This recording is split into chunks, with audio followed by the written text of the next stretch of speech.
celebrating the power of possibility. I'm Clarice Phelps, and I believe anything is possible.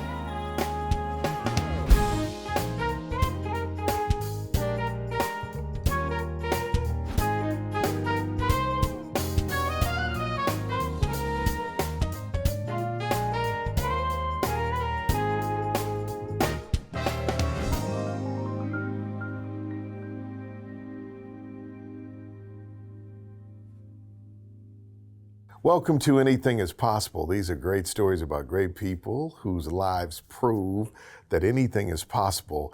And in this position, I've had this wonderful opportunity. I run into so many people who say, wait until you hear this story. And that's how I got to you. I was talking to people and they were like, you do realize that there is a young dynamic engineer out at the lab, and she helped discover a new element on the periodic table. And I said, huh? Clarice Phelps, thanks for being on Anything is Possible. Yes, thank you for having me. So you grew up in, if I followed my notes properly, you were born in Minneapolis, but you grew up in Nashville, Tennessee. Yes. And you're an amazing scientist. How do we get from there to here, and what was it like? Well, you know, we grew up in the projects in Nashville, and thankfully right across the street was the library. And so we would always go to the library, and the librarians knew us as Carmen's kids. And we always would check books out and bring them home. And so I was just really fascinated with all the stories and all the things that I could kind of lose myself in. And then we had this set, I usually call it the internet of my day, the late 80s. It was the set of encyclopedias. And so I would love looking through the encyclopedias, and you know, they had some of the pages that were like really shiny. And, oh yeah, that's the World Book. It had the overlays. Yeah. Trust me, I'm a nerd. Yeah, I love the World Book Encyclopedia, and I would go and I'd look through and I'd read, you know, little stories and stuff, but I just didn't see a lot of, you know, people that looked like me in them, and I just wondered why that was. But outside of that, you know, I was always very tinkery, and you know, and even to this day I love doing like crafts. My hobby is picking up hobbies. so I used to like do little experiments in the kitchen with things that I probably shouldn't be mixing together, but I wanted to see what happened, so I was curious. So you're growing up in the projects, you said we. Yeah. Tell me about your we. So I'm the second of actually 6, but my mom and dad, they had 4 between them two, and then my dad went on to have 3 more children. And so it was my older sister, me, and then my 2 younger sisters and my mom.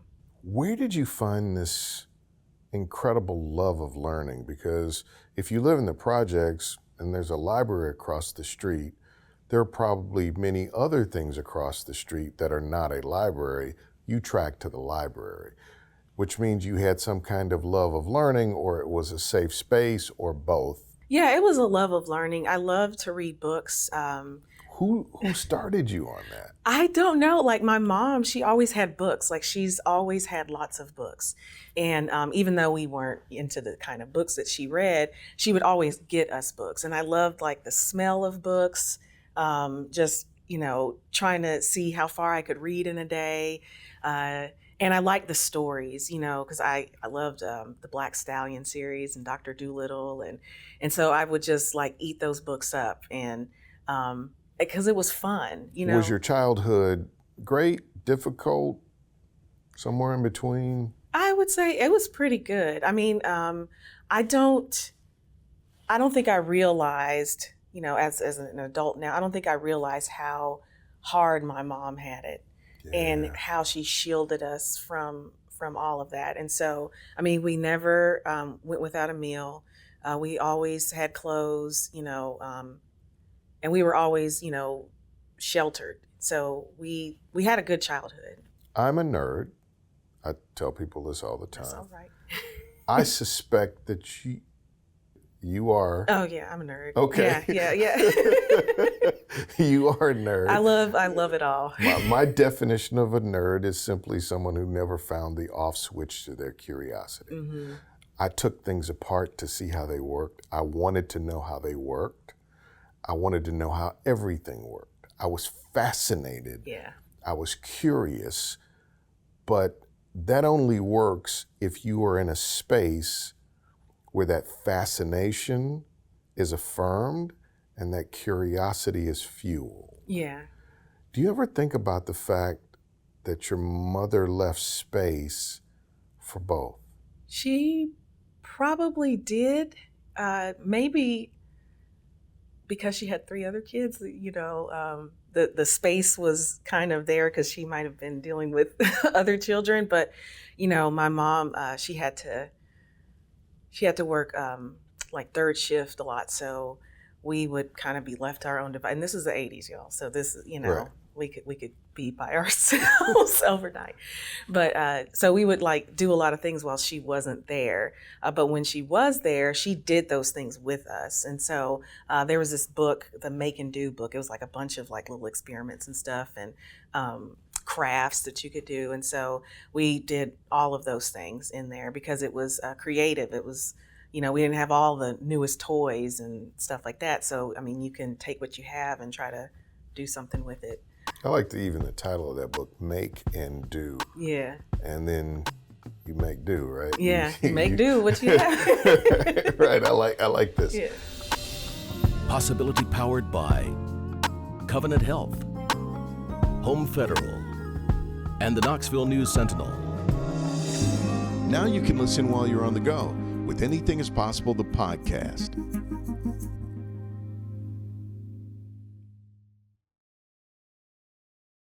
When did you realize that you had such academic aptitude? Well, I don't know if I really recognized it as like I was smart, but I knew that I liked certain subjects.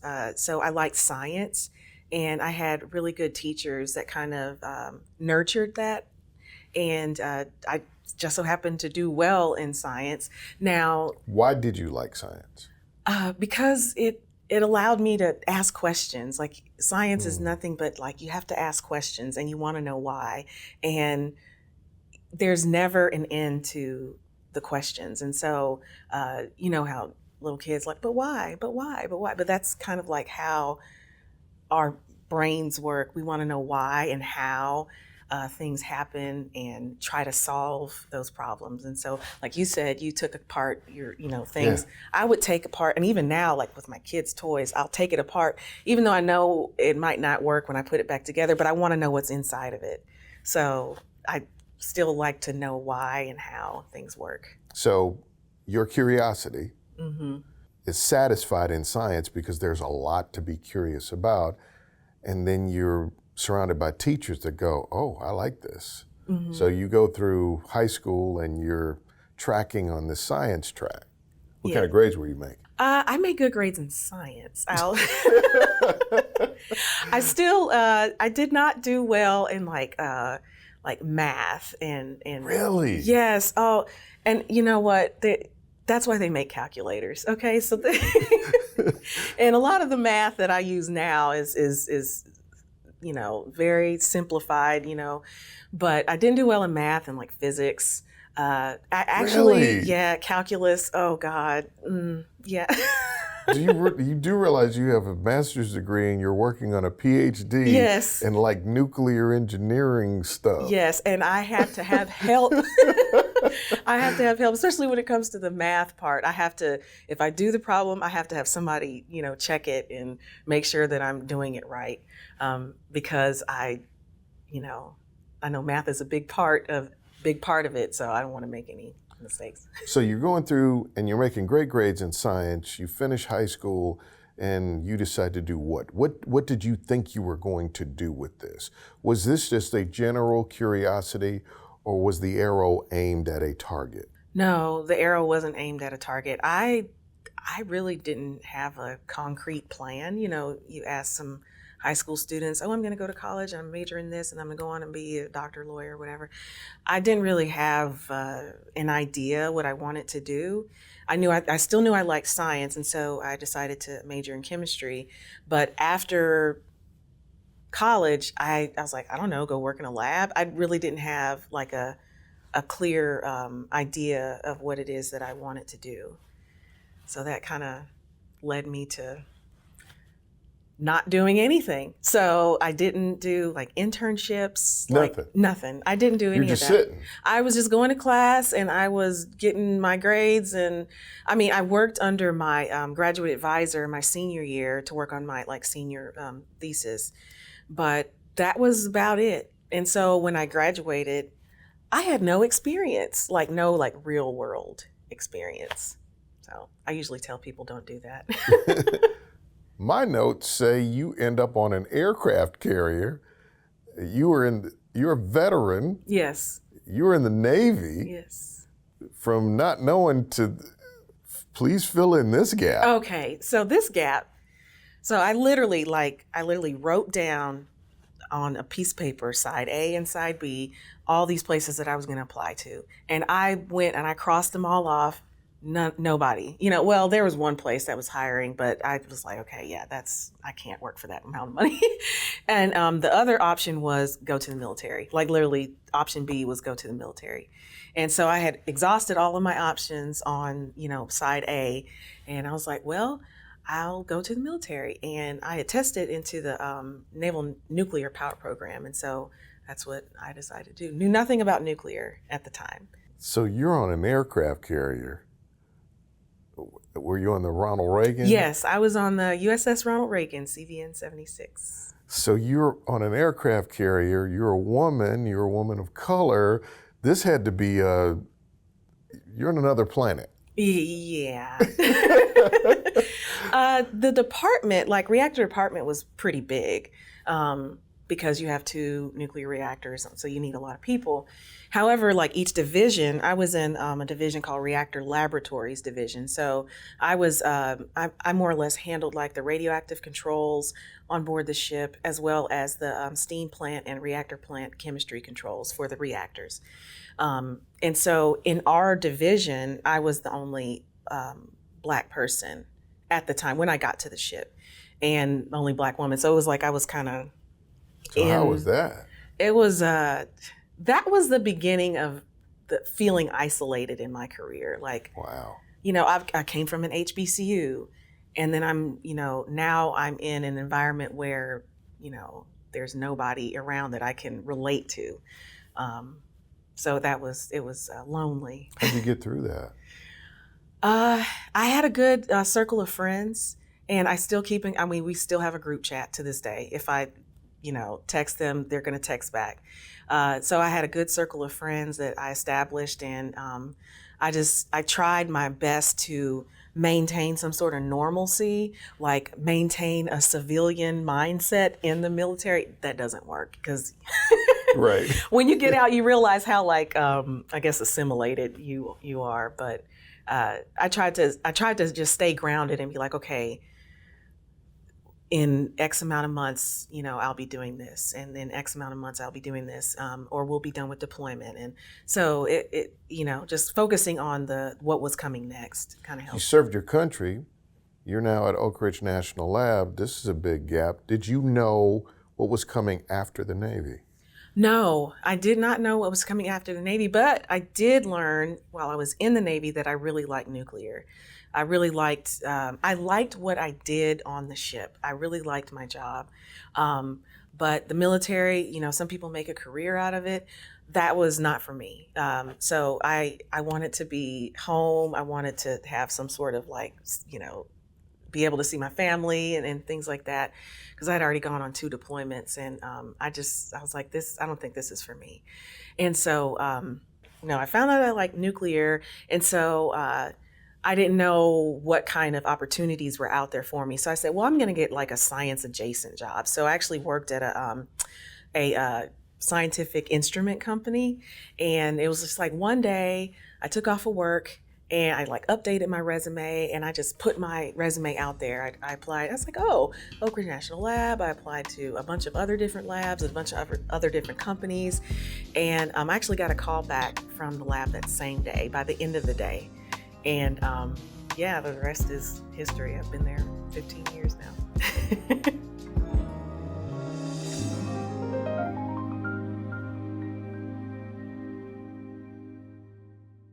Now, take us with you with Anything is Possible, the podcast. Stream new episodes weekly wherever you get your podcasts.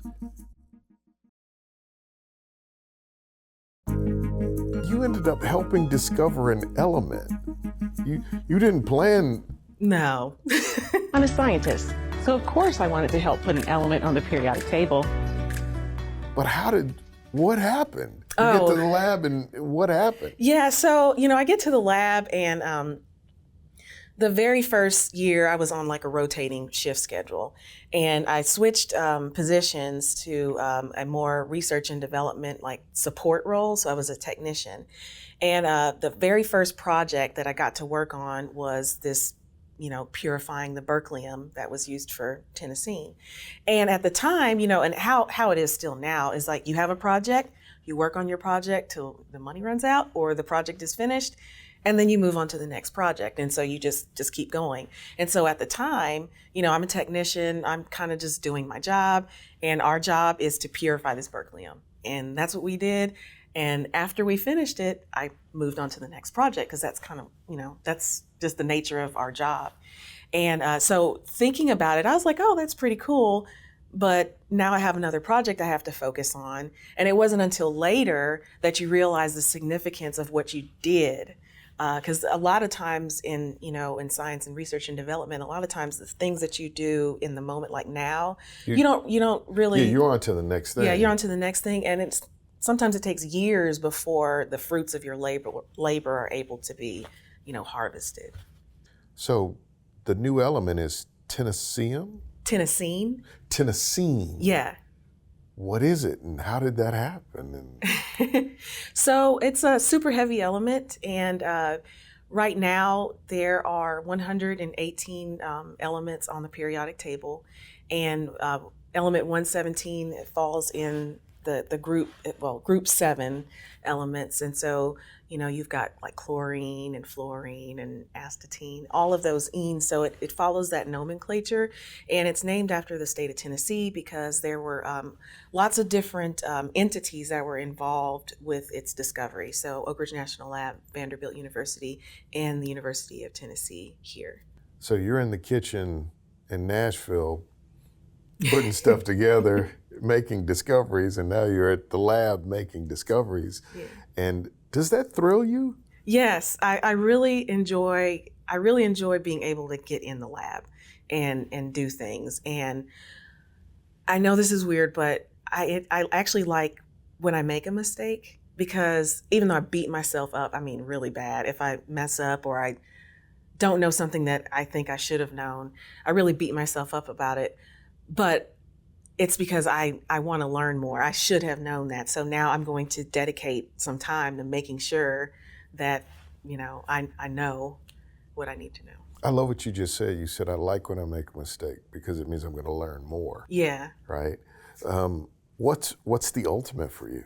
I just want to encourage, other Black women specifically to find their voice in science. A lot of times, when I will be in a place, it's a shock, and maybe not so much of a shock. It's just what are you doing here type of thing.